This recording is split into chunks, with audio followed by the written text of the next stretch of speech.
سوال یہ ہے کہ آنے والے مہینوں میں اونٹ کس کروٹ بیٹھے گا اور کیا ہم مڈل ایسٹ سے امریکی اثر و رسوخ کا خاتمہ دیکھنے والے ہیں؟ طاقت کا توازن اب واشنگٹن سے نکل کر خطے کے حقیقی کھلاڑیوں کے پاس آ چکا ہے۔ محترم ناظرین، اس حوالے سے آپ کیا سوچتے ہیں؟ اور کیا آپ کے خیال میں ڈونلڈ ٹرمپ کی دھمکیاں مڈل ایسٹ میں کام نہیں کر رہی؟ ٹرمپ نے اسرائیلی وزیر اعظم نیتن یاہو کو پاگل تک قرار دے دیا ہے۔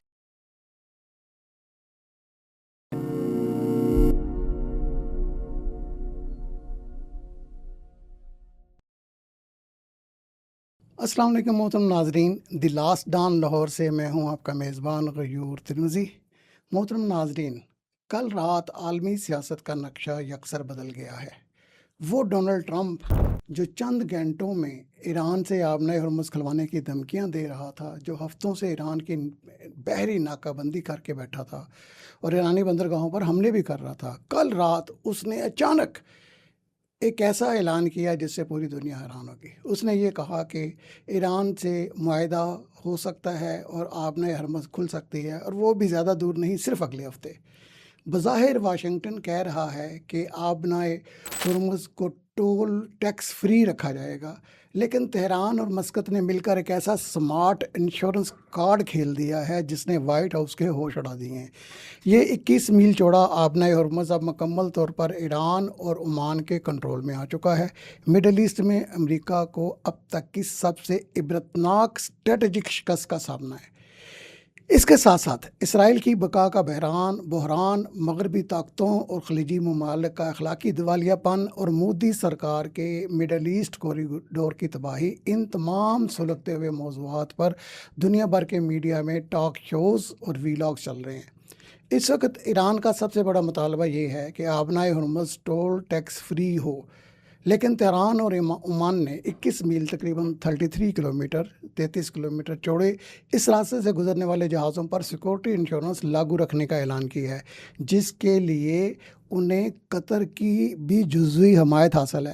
قطر نے بھی یہ کہا ہے کہ عارضی طور پر یہ جو انشورنس ٹیکس ہے یہ ضرور لاگو ہونا چاہیے، فارسی انشورنس ہونی چاہیے۔ ٹرمپ کی تمام تر دھمکیوں اور ایرانی بندرگاہوں پر حملوں کے بعد یہ امریکہ کی بہت بڑی اسٹریٹجک اور عسکری شکست کہی جا رہی ہے۔ اس بحری پسپائی کے بعد اگر اسرائیل کی صورتحال دیکھیں تو واشنگٹن اور تل ابیب کا گٹھ جوڑ بھی بری طرح ناکام ہوتا نظر آ رہا ہے۔ تمام تر امریکی عسکری امداد کے باوجود اسرائیل اپنے اسٹریٹجک اہداف حاصل نہیں کر سکا۔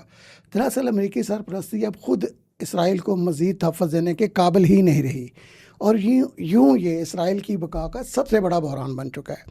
حتیٰ کہ ایک حالیہ بیان میں ٹرمپ نے اسرائیلی وزیر اعظم نیتن یاہو کو پاگل تک قرار دے دیا ہے، کیونکہ وہ امن معاہدے کے باوجود بھی جنوبی لبنان پر بمباری کرنے اور 2500 مربع کلومیٹر علاقہ ہڑپ کرنے کے چکر میں تھا۔ اسرائیل کی کھلی جارحیت، لبنان کے حوالے سے بات ہو رہی ہے، لبنان پر اسرائیل کی کھلی جارحیت پر بالکل اندھا ہو چکا ہے۔ روسی صدر نے اپنے ایک حالیہ بیان میں عالمی میڈیا اور مغرب کے اس منافقانہ کردار اور ڈبل سٹینڈرڈ کو شدید تنقید کا نشانہ بنایا ہے، اور کہا ہے کہ مغربی ممالک کا یہ اخلاقی دیوالیہ پن ان کے عالمی زوال کو مزید تیز کر دے گا۔ اب ذرا خطے کے دیگر کھلاڑیوں کا رخ کرتے ہیں۔ قطر پر مغربی میڈیا کا شدید دباؤ ہے کہ وہ حماس کی سیاسی قیادت کو پناہ نہ دے، لیکن قطر تاحال ایک باریک لکیر پر چل رہا ہے۔ وہ بیک وقت امریکہ اور اسرائیل کا اتحادی بھی بنتا ہے اور حماس و طالبان جیسی مزاحمتی تحریکوں کا سہولت کار بھی کہتا ہے خود کو۔ انڈیا نے اسرائیل اور یو اے کے ساتھ مل کر جس India middle east Europe economic corridor IMEC کا خواب دیکھا تھا، وہ اس علاقائی کشیدگی اور آبنائے ہرمز کی نئی صورتحال کے باعث ملبے کا ڈھیر بنتا نظر آ رہا ہے۔ مودی سرکار کی اسرائیل نواز خارجہ پالیسی نے اسے مسلم امہ کے سامنے بھی بے نقاب کر دیا، اور اسی وجہ سے انڈیا کا مڈل ایسٹ میں بڑا کھلاڑی بننے کا خواب ہمیشہ کے لیے دفن ہو چکا۔ اور اس کے بعد پاکستان چین اکنامک کاریڈور میں ایران کی شمولیت کے امکانات بہت زیادہ بڑھ چکے ہیں۔ اس مجوزہ انڈین کاریڈور کے اہم پارٹنر یعنی متحدہ عرب امارات نے امریکی ایما پر بحرین کے ساتھ مل کر ابراہم کارڈ کے تحت اسرائیل سے محبت کی پینگیں بڑھائی تھیں۔ اب وہاں سے ان دونوں خلیجی ممالک کی طرف سے خاموش پسپائی نظر آ رہی ہے، یا ایسا وہ دکھانے کی کوشش کر رہے ہیں۔ یہ دونوں ممالک خصوصاً اور باقی خلیجی ممالک عموماً کیا اپنے یہاں پیدا ہونے والے اس عوامی دباؤ اور تہران کے سخت موقف کے بعد اسرائیل سے فاصلہ اختیار کر رہے ہیں؟ دراصل انہیں اندازہ ہوا ہے کہ اسرائیل سے دوستی ان کے اپنے اقتدار کے لیے خطرہ بن سکتی ہے۔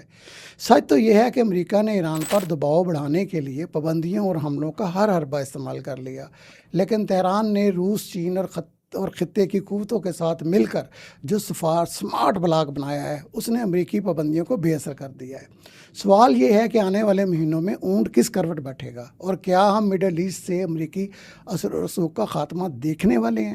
محترم ناظرین، اس حوالے سے آپ کیا سوچتے ہیں؟